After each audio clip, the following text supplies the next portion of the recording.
Hello students, आज हम लोग पढ़ेंगे क्लास 12 के chapter 9 ray optics and optical instrument के topic refraction at spherical surface and by lenses. तो देखिए, इस पे हम लोग रिफ्रैक्शन एट स्फेरिकल सरफेस पिछले लेक्चर में पढ़ चुके हैं। ओके, और ये जो है हमारा रिफ्रैक्शन एट स्फेरिकल सरफेस, इसी पे ही बेस्ड था हमारा refraction by lenses. Refraction by lenses. अब हम क्या कर रहे हैं यहाँ पर कि ये जो रिफ्रैक्शन बाय लेंसेज है, इसमें भी हम लोग ने लेंस मेकर्स फॉर्मूला तक पढ़ लिया था। इसके आगे अब हम लोग को पढ़ना है कि ये लेंस मेकर फॉर्मूला कैसे यूज होता है, कहाँ यूज होता है, और बाकी चीजें जो इससे रिलेटेड है उनको। तो देखिए, लेंस मेकर फॉर्मूला की अगर बात करी जाए तो ये होता है हमारा फोकल लेंथ और रिफ्रैक्टिव इंडेक्स ऑफ जो भी मटेरियल यूज किया है हमने उस लेंस को बनाने के लिए विद रिस्पेक्ट टू मीडियम। यानी कि ये जो N21 है, ये क्या है? Refractive index of material used in making the lens with respect to जो उसका सराउंडिंग में मीडिया मौजूद है। फिर उसके बाद ये जो R1 होता है, अब क्योंकि लेंस जो हमारा फॉर्म होता है वो दो स्फेरिकल सरफेसेस से फॉर्म होता है, तो ये जो दो स्फेरिकल सरफेसेस हैं, इस इन स्फेरिकल सरफेस में इस वाली सरफेस को हम पहली सरफेस मानते हैं और ये वाली इसको दूसरी।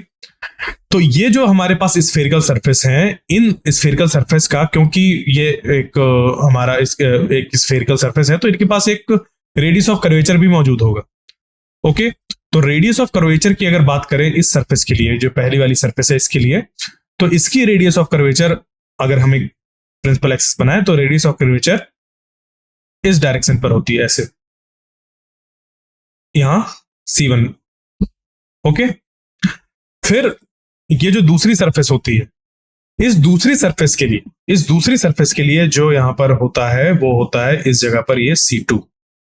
ओके, ये इस तरफ होता है C2, यानी कि ये वाली होती है सेकेंड रिफ्रैक्टिव इंडेक्स और ये होती है हमारी पहली R1। ठीक है, ये वाली इधर R1। देखो, R1 कैसी है? हमारी पॉजिटिव है। जो R1 है वो कैसी है? पॉजिटिव है। और जो R2 है वो नेगेटिव है। ओके, जो R1 है वो पॉजिटिव है, ये R1, और जो R2 है वो कैसी है? नेगेटिव है। क्यों है? By sign convention. Sign convention के अकॉर्डिंग हमारा ऐसा ये निकल कर आ रहा है। ओके, तो ये हमारा लेंस मेकर्स फॉर्मूला होता है और ये यूज होता है लेंसेज को डिजाइन करने में। जिस भी हमारी फोकल लेंथ की डिजायर्ड लेंस है उसको बनाने के लिए यूज होता है। तो it is useful to design lenses of desired focal length using surfaces of suitable radii of curvature, यानी कि रेडियस का प्लूरल होता है रेडियाई, यानी कि R1 R2 की बात हो रही है। ठीक है, R1 R2 की बात हो रही है कि ये जो R1 R2 है, ये हमारे इनको हम लोग अरेंज करके डिजायर्ड फोकल लेंथ का लेंस बना सकते हैं। ठीक है, तो यहां से ये बात भी निकल कर आती है कि जरूरी नहीं है कि जो R1 है वो R2 के बराबर हो। जरूरी नहीं है ये। ठीक है, ये जरूरी नहीं है। It is not always true कि R1 R2 के बराबर होगा। बट आपने जो अभी तक आपने अपने स्कूल में या घर में कहीं पर भी जो लेंस देखे होंगे, जैसे सबसे सिंपल आपने मैग्नीफाइंग ग्लास देखा होगा, तो उसमें जो लेंस होता है वो हमारा कॉन्वेक्स लेंस होता है और उसका जो रेडियस ऑफ कर्वेचर है दोनों तरफ का बराबर होता है, यानी कि वो R1 बराबर R2 होता है। उसके अगर मैग्नीट्यूड की बात करी जाए, बाकी साइन कन्वेंशन तो हम लोग जब यहाँ पर लेते हैं तो पुट करते हैं तो वो निकल कर आ जाता है। तो अगर हम लोग ने इसको R1 R2 को बराबर कर दिया और R के बराबर हो गया, तो ये जो हमारी फोकल लेंथ बनेगी वो हो जाएगी 1/f इज इक्वल टू यहाँ पर N21 - 1 और यहाँ पर 1/R1। अब जो R1 की वैल्यू रखेंगे तो R1 तो जाएगा पॉजिटिव, फिर माइनस, उसके बाद जब R2 की वैल्यू रखेंगे तो R2 की वैल्यू यहां पर रखी जाएगी -R। ये ध्यान दीजिएगा। बच्चे क्या करते हैं, यहां पर गलती कर देते हैं। गलती क्या करते हैं, वो सोचते हैं कि अगर R1 और R2 को बराबर दे दिया जाए तो R1 बराबर R2 इक्वल टू R मान लिया और वो सीधे यहां पर पुट कर देते हैं कि 1/R - 1/R, तो ये तो 0 निकल कर आ गया। इस हिसाब से तो हमारी फोकल लेंथ तो इनफाइनाइट निकल कर आ जाएगी। इस हिसाब से जो हमारी फोकल लेंथ है वो इनफाइनाइट निकल कर आ जाएगी। तो फिर वो लेंस कैसे वर्क कर रहा है? गलती यहां पर आप साइन कन्वेंशन की करते हैं कि साइन कन्वेंशन जो हम लोग का बना हुआ है आपको वहां पर उसको हमेशा यूज करना है। देखिए, इस बात को मैं बार बार कह रहा हूं क्योंकि मिस्टेक करते हैं यहां पर स्टूडेंट्स। वो साइन कन्वेंशन का यूज नहीं करते, और ये जितने भी फॉर्मूले निकल कर आ रहे हैं ये सारे फॉर्मूले क्या होते हैं, उन साइन कन्वेंशन को यूज करके ही बने होते हैं। तो हमें कभी भी वैल्यू जब उस पर पुट करनी, चाहे जितनी बार आप वैल्यू पुट करें, आपको हमेशा साइन कन्वेंशन इस्तेमाल करने होंगे। तो वही चीज है यहां पर कि R1 बराबर R2 तो दे दिया कि दोनों जो हमारी स्फेरिकल सरफेस थी उनके रेडियस ऑफ कर्वेचर बराबर है, बराबर कर लिया। बट जब हम इसको यहां पर पुट करेंगे, जब इसको यहां पर हम पुट करेंगे तो कैसा रखेंगे, 1/r minus 1 divided by minus r, ये होगा। क्लियर? तो इस हिसाब से जब हम लोग देखेंगे तो n21 माइनस 1, और यहां पर ये बन जाएगा कितना, 2/r, और ये 1/f। ओके, तो यहां से अगर आप देखें, अगर ये चीज यहां पर गौर करें तो ये कुछ रिलेशन मिल रहा है ना, इस तरह वाला, r/2 is equal to f। ये चीज आपने पढ़ी थी, कुछ वैसा ही रिलेशन यहां पर देखने को मिल रहा है। 1/f is equal to n21 minus 1 और ब्रैकेट में 2/r, है ना, ये कुछ ऐसा ही रिलेशन। तो ये देखिए, याद करिए जब मैंने इस रिलेशन को फाइंड किया था तो कहा था ये अप्रोक्सीमेशन पे बेस्ड है, कहा था। तो ये अप्रोक्सीमेशन को लेकर ही ये निकल कर आया है। ओके, तो बट ये अभी के आप हिसाब से, आपके क्लास के हिसाब से ये हमारा वैलिड है, आप इसको यूज करिएगा, क्योंकि क्वेश्चंस जो आएंगे वो इसी पे बेस्ड ही आएंगे। ओके, तो ये हमारा आ गया 1/f is equal to n21 minus 1 bracket में 2/r। ये था हमारा सारा लेंस मेकर्स फॉर्मूला में जो भी चीजें रिक्वायर्ड थी। अब आगे बढ़ते हैं इस पे, और मतलब ये चीज तो है, यहाँ पर ध्यान रखिएगा जो R है वो R1 निगेटिव और R2 ये, तो इस वजह से जो होगी ये भी। अब मान लीजिए कि कॉनकेव लेंस है, क्या है, कॉनकेव लेंस है हमारा। तो कॉनकेव लेंस अगर बनेगा तो कॉनकेव लेंस ऐसे बनेगा, ये जो आपने फॉर्मूला देखा 1/f is equal to n21 minus n21 minus 1 bracket में 1/r1 माइनस 1/r2। ये जो चीज आपने देखी है यहां पर, ये क्या है पता है, ये हमारा कॉन्वेक्स और कॉनकेव दोनों के लिए एप्लीकेबल है। भले ही हमने ये जो फॉर्मूला बनाया है वो कैसे बनाया है, कॉन्वेक्स लेंस को यूज करते हुए फॉर्मूला डिराइव किया है, बट ये फॉर्मूला हमारा कॉनकेव लेंस के लिए भी एप्लीकेबल है। किसके लिए, कॉनकेव लेंस के लिए भी एप्लीकेबल है। कैसे, देखिए, कॉनकेव लेंस के लिए फर्क क्या पड़ेगा कि ये वाली जो सरफेस है ये पहली सरफेस कहलाएगी, और ये वाली जो सरफेस है ये दूसरी सरफेस कहलाएगी। ध्यान दीजिएगा, तो पहली सरफेस के लिए जो हमारा रेडियस ऑफ कर्वेचर बना वो किधर बना, निगेटिव में बना, और दूसरी सरफेस के लिए पॉजिटिव पे बना। बस इतना फर्क पड़ेगा कि ये निगेटिव हो जाएगा और ये पॉजिटिव हो जाएगा। तो जब आप इसको यहां पर वैल्यू पुट करेंगे तो क्या बन जाएगा, 1/f is equal to, let us suppose यहां पर R1 बराबर R2 है, मान लीजिए यहां पर R1 बराबर R2 है और R के बराबर ले लें, तो 1/f is equal to n21 minus 1 किया, और यहां पर 1/R1 की जगह पर अब क्या रखेंगे, देखिए R1 की जगह पर आएगा माइनस R, क्योंकि हम मान रहे हैं कि R1 बराबर R2 और वो किसके बराबर है, R के, उनका magnitude. But by sign convention जब हम लोग यहां पर पुट करेंगे तो ये निकल कर आ जाएगा माइनस R, फिर लगेगा यहां पर माइनस और 1 डिवाइडेड बाई R2, और R2 की जगह पर आ जाएगा, देखो पॉजिटिव है ये, यानी कि 1/f is equal to n21 minus 1, और यहां पर जो ये बना वो क्या हो गया, 1 divided by minus R minus 1/r से ये मिलकर बन जाएगा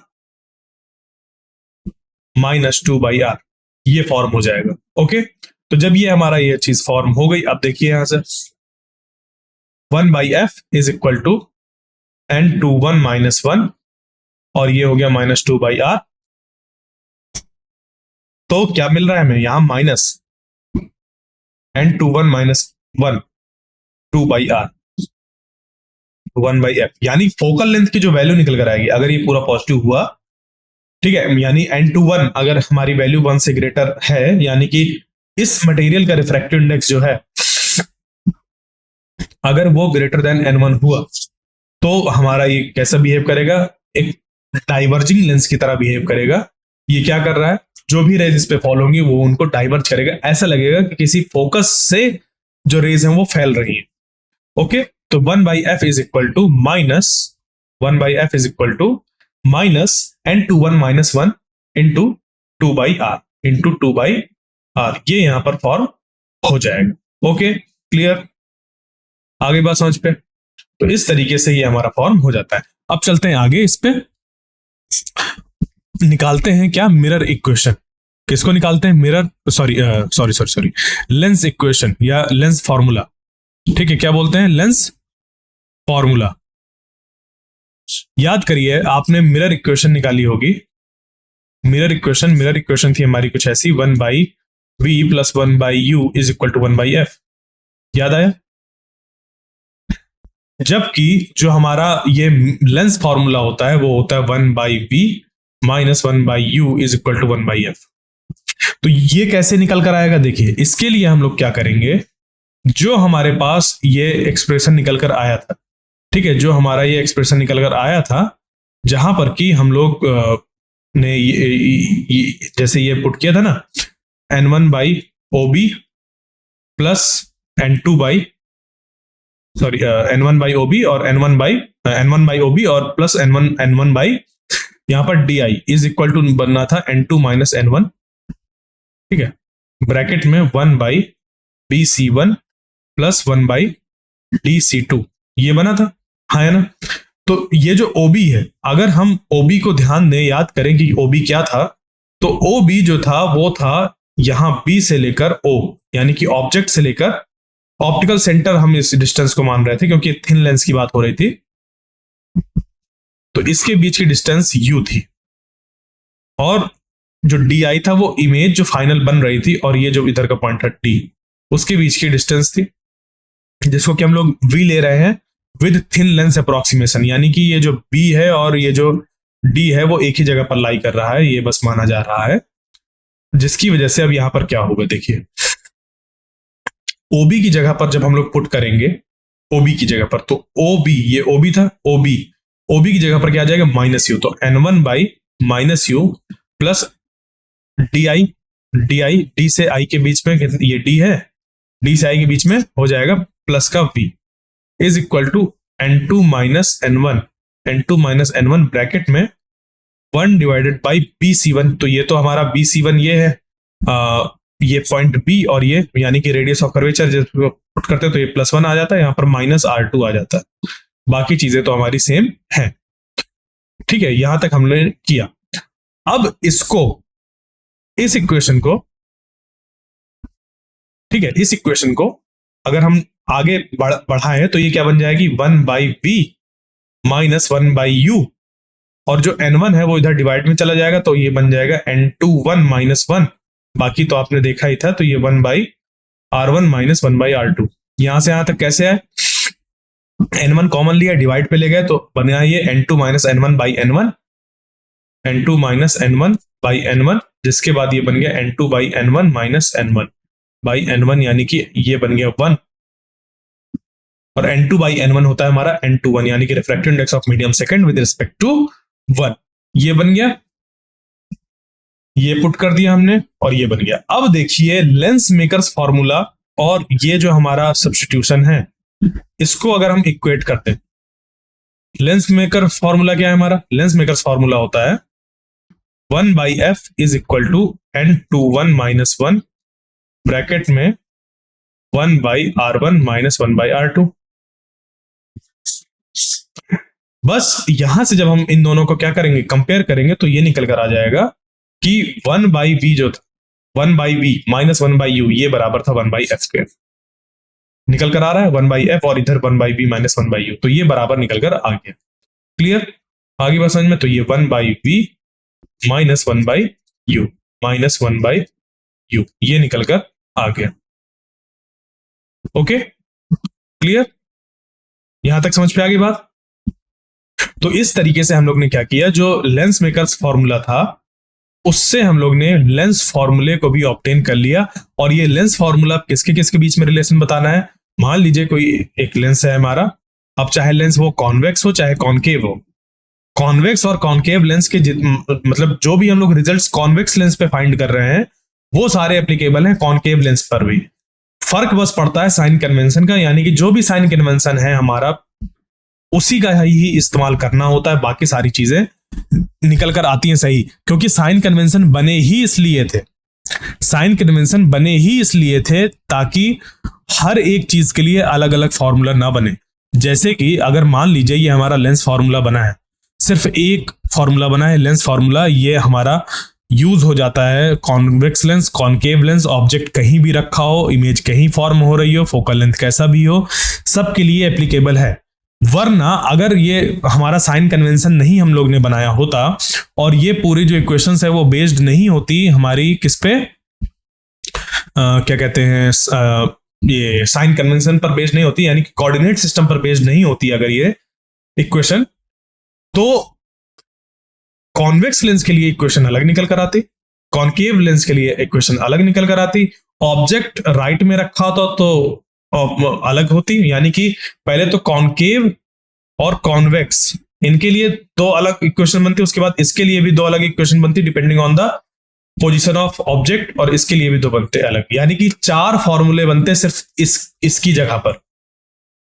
फिर इसी तरीके से इसके लिए चार फॉर्मूले बनते, इसके लिए चार फॉर्मूले बनते, यानी कि एक जो फॉर्मूले से काम हो जाना है उसकी जगह पर हमें चार चार फॉर्मूले का इस्तेमाल करना होता। तो जब चार चार फॉर्मूले का इस्तेमाल करते हम लोग तो बहुत ज्यादा हेक्टिक हो जाता। इसी वजह से साइन कन्वेंशन पर बेस्ड चीजें बनाई गई, जिससे कि क्या हुआ कि हमारे जो नंबर ऑफ फॉर्मूले हैं वो कम बने और काम हमारा पूरा हुआ। Okay, clear. तो ये इक्वेशन इसी पर बेस्ड है हमारी साइन कन्वेंशन पर, यानी कि हमें हमें हमेशा, क्योंकि कोऑर्डिनेट सिस्टम पर बनी होती है ये, ठीक है, कोऑर्डिनेट्स पुट करते हैं हम लोग, तो साइन कन्वेंशन का हमेशा याद रखना चाहिए। और ये जो हमारी इक्वेशन है वो चाहे कॉन्वेक्स हो चाहे कॉनकेव, दोनों पर एप्लीकेबल होती है। ओके, और ये जो हमारा लेंस फॉर्मूला निकल कर आया, इसको आपने 10th क्लास में बिल्कुल पढ़ा होगा, बट आज हम लोग ने उसका डेरिवेशन देख लिया। ये हमारा दोनों तरीके के लेंस के लिए एप्लीकेबल है, चाहे कॉन्वेक्स लेंस हो चाहे कॉनकेव लेंस हो। यहां पर बस जो फर्क पड़ेगा वो रियल एंड वर्चुअल इमेजेस का पड़ेगा। कॉन्वेक्स लेंस जो चीजें बनाएगी वो हमारी रियल बनेगी और कॉनकेव जो बनेगा वो वर्चुअल बनाएगा। इससे ज्यादा कोई फर्क नहीं पड़ेगा। फॉर्मूले जो भी कॉन्वेक्स लेंस के लिए हम लोग निकाल रहे हैं वो कॉनकेव के लिए भी एप्लीकेबल होंगे। अब चलते हैं आगे, कुछ चीजें हैं जिनको हम देखते हैं। जैसे कि एक अगर हमारे कॉन्वेक्स लेंस है तो उस कॉन्वेक्स लेंस के दो फोकस होते हैं, एक तो ये और दूसरा ये। इसको फर्स्ट फोकस कहते हैं और इसको सेकंड फोकस, या फिर इसको फर्स्ट फोकल पॉइंट और उसको सेकंड फोकल पॉइंट कहते हैं। क्यों ऐसा? क्योंकि यहां पर क्या हो रहा है कि देखिए, ये एक लेंस है और इस लेंस पे दो हमारी सरफेसेस हैं, एक तो इधर और एक इधर। तो पहली वाली ये, दूसरी वाली ये। अगर जो रे आ रही है वो इनफाइनाइट से आएगी इस तरफ से, तो जो भी यहां पर रे आएगी ये parallel to the principal axis, वो इससे रिफ्रैक्ट होने के बाद फोकस से पास हो जाएगी। और अगर हमारी उधर से रे आती ऐसे, तो ये फोकस से पास होती, ठीक है। या फिर ये कह सकते हैं कि अगर रे जो है वो फोकस से पास होने के बाद टकराए, अगर रे फोकस से पास होने के बाद टकराए तो वो किधर होगी, parallel to the principal axis हो जाएगी। और ऐसी रे जो कि इसके ऑप्टिकल सेंटर से पास होगी वो अनडेविएटेड यहां पर मूव करेगी, अनडेविएटेड यहां पर मूव करेगी। ओके, तो देखिए यहां पर एक और चीज हमें पता चली कि अगर हमें किसी लेंस की वजह से एक ऑब्जेक्ट की इमेज फाइंड करनी है कि कहां पर बनेगी, कैसी बनेगी, तो हम क्या कर सकते हैं। हमारे पास छूट इस चीज की होती है कि हमें कम से कम दो रेज अगर पता चल जाए इससे निकलने वाली, इससे रिफ्रैक्ट होने के बाद कहां जा रही है, तो हमारा काम बन जाएगा, तो हमारा काम बन जाएगा। ओके, तो इसके लिए अब आप क्या देख रहे हैं, जैसे कि यहां पर हमारे पास कई तरीके की रेज हैं जो हम यूज कर सकते हैं बनाने के लिए, ठीक है। तो जैसे ये है पहला, ये ऑब्जेक्ट है, ये ऑब्जेक्ट है, इस ऑब्जेक्ट से निकलने वाली जो रेज है, एक तो ऐसे जा रही है parallel to the principal axis, दूसरी है हमारी क्या, यहां पर जो रे जा रही है ऑप्टिकल सेंटर से ऐसे पास होते हुए, तीसरी रे है जो फोकस से पास हो रही है, फोकल पॉइंट से पास हो रही है। ओके, फिर अब यहां पर क्या हो रहा है कि ये जो है, ये वाली जो ray parallel to the principal axis है वो क्या हो रही है, जब इस लेंस से पास होगी तो वो फोकस से पास होगी, और जो ये रे है वो अनडेविएटेड जाएगी, और ये वाली जो रे है वो parallel to the principal axis हो जाएगी। अब यहाँ पर तीन तीन रे थी, इनमें से कोई भी दो आप चूज कर सकते हैं इमेज को फॉर्म करने के लिए। और ये चीजें आपने 10th क्लास में एक एक करके आपने कई ढेर सारे यहाँ पर बनाए होंगे अलग अलग केस। जब जैसे ये एफ है तो यहाँ पर सेंटर ऑफ कर्वेचर भी होगा इसका, और इधर भी हमारा एक सेंटर ऑफ कर्वेचर होगा। C1 C2 नाम अगर देना चाहें तो दे सकते हैं इसको इस तरीके से। वैसे ये C2 होगा एक्चुअल में, और ये C1 होगा, जो भी अभी तक हम लोग मानते आए हैं उसके अकॉर्डिंग। ठीक है, तो मान लीजिए यहाँ पर एक का सेंटर ऑफ कर्वेचर इधर है और इधर भी सेंटर ऑफ कर्वेचर है, दोनों तरफ के जो एफ है वो हमारे बराबर है, ये हम लोग लेकर चल रहे हैं। तो अगर ऑब्जेक्ट हमारा इनफाइनाइट पे रखा है, इस सेंटर ऑफ कर्वेचर के पहले रखा है, सेंटर ऑफ कर्वेचर के बाद रखा है, फोकस पर रखा है, फोकस के बाद रखा है, ये सारे केसेस होते हैं। ये 6 तरीके के केस होते हैं। एक तो इनफाइनाइट में ऑब्जेक्ट, दूसरा सी के पीछे, फिर सी के ऊपर, सी के आगे, सी के आगे, फिर एफ के ऊपर, और फिर इसके आगे। यानी कि ये 3-6 यहाँ पर 3-3-6 ये 6 केसेस होते हैं जहां पर कि हमें इमेज बतानी होती है। तो ये पहला केस, ये दूसरा केस, तीसरा, चौथा, पांचवा, छठवां, इसकी जो इमेजेस बनती हैं अगर मैं उनको बनाऊं तो पहले वाले केस के लिए जो इमेज बनती है वो फोकस पर बनती है। ठीक है, दूसरे वाले केस के लिए जो इमेज फॉर्म होती है सेंटर ऑफ कर्वेचर के पहले रखा है, तो यहां पर ये फोकस और सेंटर ऑफ कर्वेचर के यहां पर बनती है। ठीक है, इस जगह पर।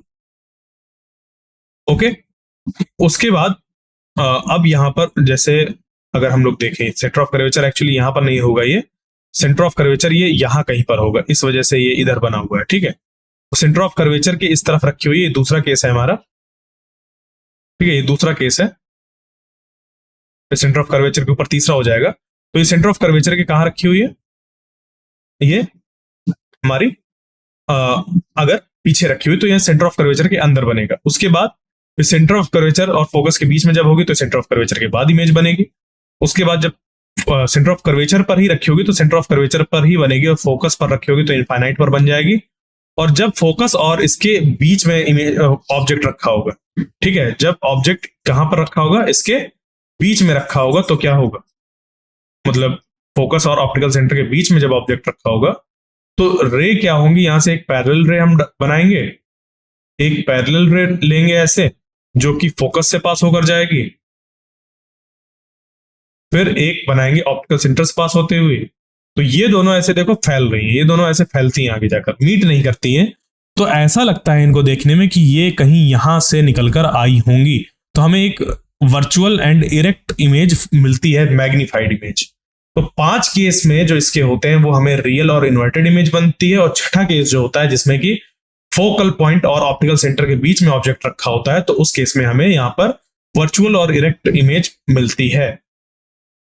और वो कैसी होती है, मैग्नीफाइड होती है। इस चीज को आपने पढ़ा होगा 10th क्लास में, इस पे काफी आपने जो इस पे रे डायग्राम है ये आपने फॉर्म किए होंगे। ये जितनी चीजें हैं जो मैंने अभी बताई, इसको हम लोग डाइवर्जिंग लेंस यानी कि कॉनकेव लेंस के लिए भी फाइंड कर सकते हैं। ठीक है, तो अगर कॉनकेव लेंस की अगर हम बात करें, अगर हम किसकी बात करें, कॉनकेव लेंस की अगर हम बात करें, तो कॉनकेव लेंस के लिए भी यहां पर इसको फाइंड किया जा सकता है। ठीक है, तो लेट अस सपोज कि अगर हमारे पास यहां पर एक कॉनकेव लेंस होता तो उसके लिए कैसी रेज होती, इसके लिए जो रेज यहां पर फॉर्म होती है हमारी, ये कुछ ऐसी होती, जैसे कि ये ऑब्जेक्ट है, मान लीजिए इस ऑब्जेक्ट से रे आती पैरेलल, जो वो ऐसे यहां से डाइवर्ज होती कि लगता ये फोकस से आ रही है। फिर दूसरा, ऐसी रे जो ऐसे आ रही थी, ऐसे आ रही थी कि ऐसा लगता कि यहां से ये कहां चली जाती, फोकस से पास होती, ये कहां से पास होती, फोकस से। तो एक्चुअल में ये क्या होती, ये parallel to the principal axis हो जाएगी। और इस पे जो तीसरी रे है हमारी, जैसे कि ऑप्टिकल सेंटर से पास होने वाली, वो हमारी अनडेविएटेड चली जाएगी। ठीक है, जो ऑप्टिकल सेंटर जाएगी वो अनडेविएटेड निकल जाएगी। इसी में अगर मान लीजिए एक कोई रे है जो यहां से फोकस से पास होकर फिर जा रही है, यहां टकरा रही है, तो ये यहां से ऐसे निकलेगी जैसे कि ये हमारी पैरेलल होते हुए बनेगी। ठीक है, ओके। पैरेलल होते हुए ऐसे निकल जाए। देखिए अगर हम लोग बात करें मैग्निफिकेशन की, तो मैग्निफिकेशन जो हमारा डिफाइंड होता है वो होता है m is equal to h prime by h, यानी कि height of image divided by height of object. इसको हम लोग साइन कन्वेंशन का यूज करके और रे डायग्राम बनाकर ये निकाल सकते हैं, जैसे हम लोग ने मिरर के केस में किया था कि v डिवाइडेड बाई u, और मिरर के केस में ये निकल कर आया था h prime by h is equal to minus v by u, ये निकल कर आया था। यहां पर अंतर क्या है, यहां पर माइनस साइन नहीं निकल कर आता है, और ये सारा हमारा साइन कन्वेंशन को यूज करके ही निकला है।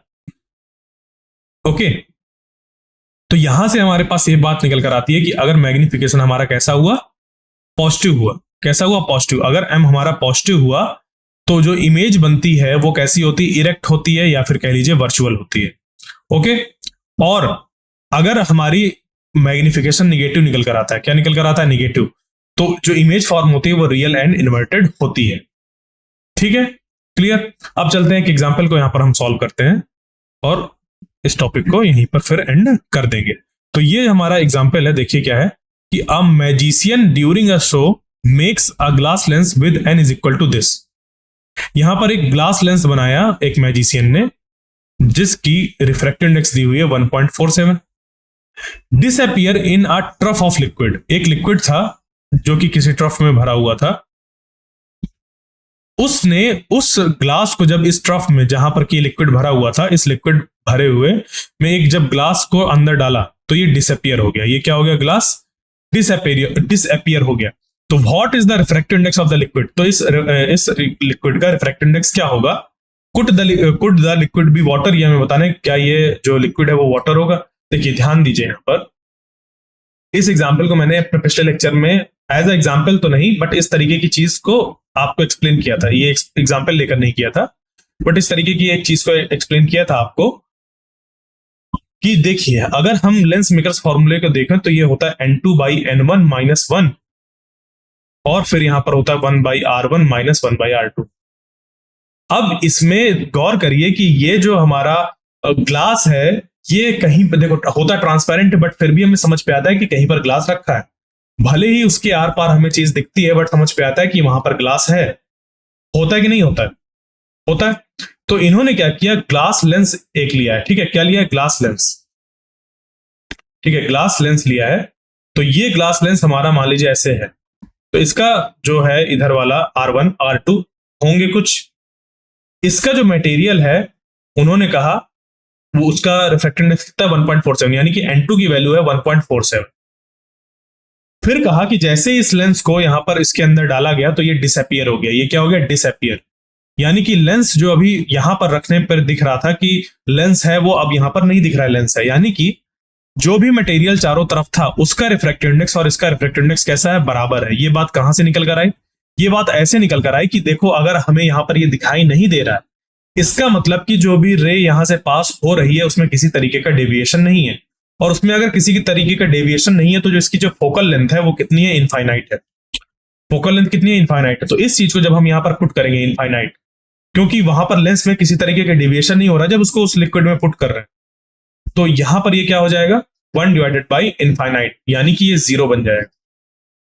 और जब ये 0 हो जाएगा तो ये हमारी ये 0 होगा नहीं, 0 होगा क्या, ये, यानी कि n2 by n1 minus 1 is equal to 0। तो n2 by n1 equal to 1 हो जाएगा, यानी कि n2 बराबर n1, यानी कि जो ग्लास का रिफ्रैक्टिव इंडेक्स है वो बराबर है मीडियम के रिफ्रैक्टिव इंडेक्स के। यानी कि यहां पर जो रिफ्रैक्टिव इंडेक्स ऑफ लिक्विड होगा वो भी 1.47 होगा, और ये लिक्विड नहीं होगा। ये जो लिक्विड हमने यूज किया है वो वाटर नहीं होगा, ये ग्लिसरीन हो सकता है, क्योंकि वाटर का रिफ्रैक्टिव इंडेक्स हमारा अलग होता है। ये अराउंड ग्लिसरीन के रिफ्रैक्टिव इंडेक्स के बराबर लगभग निकलकर आ रहा है। क्लियर। तो इस तरीके से हमारा ये वाला जो टॉपिक था वो फिनिश हुआ। इसके नेक्स्ट लेक्चर पे हम लोग पावर ऑफ लेंस को पढ़ेंगे और कॉम्बिनेशन ऑफ लेंसेज को भी पढ़ेंगे। तो आई होप जो आज का लेक्चर था वो आपको समझ पे आया होगा। मिलते हैं नेक्स्ट लेक्चर में, तब तक के लिए थैंक यू।